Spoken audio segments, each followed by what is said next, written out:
गोरी के नखरा गांव भर चर्चा, देख के तोला धड़के मोर करे जा। धीरे धीरे हंस दे जादू चलाए, तुर एक मुस्कान मोला पागल बनाए।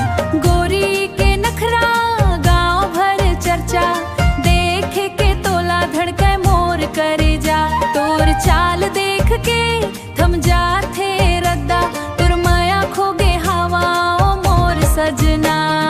हाट बाजार में जब तयावस सब झन तोला मुड़ मुड़ देखाए। रंग बिरंगी चुनरी लहरावस मोर सपना मा धीरे धीरे समाए। पायल के छन छन मिठ बोली, तोरे अदा लागे सबसे भोली। आँखी ले आँखी जब मिल जाते, दिल हर खुशी ले भर जाते। गोरी के नखरा गांव भर चर्चा, देख के तोला धड़के मोर करे जा। धीरे धीरे हंस दे जादू चलाए, तो एक मुस्कान मोला पागल बनाए।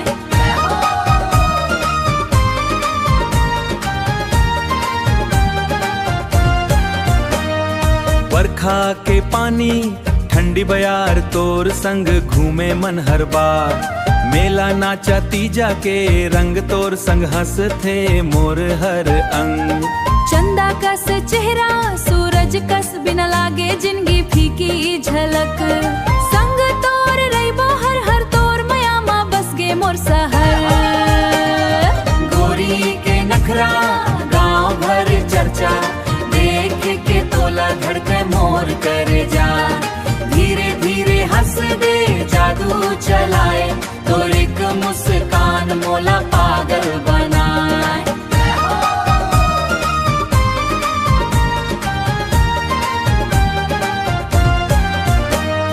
ना धन चाही ना शान चाही, बस तोर संग बस संग मुस्कान चाही। सच्चा मया के बात कही थो, दिल्ले तोर नाव जपथो, ढोल मांदर नाव जपथो। ढोल मांदर जब गूंजे रे, गांव के गली सब नाचे रे। ए गाना सुन के सब मुस्काही, बार बार गुनगुनाही।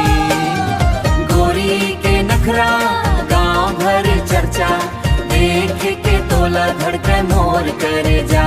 तोर माया मा मोर जिंदगी सज गे।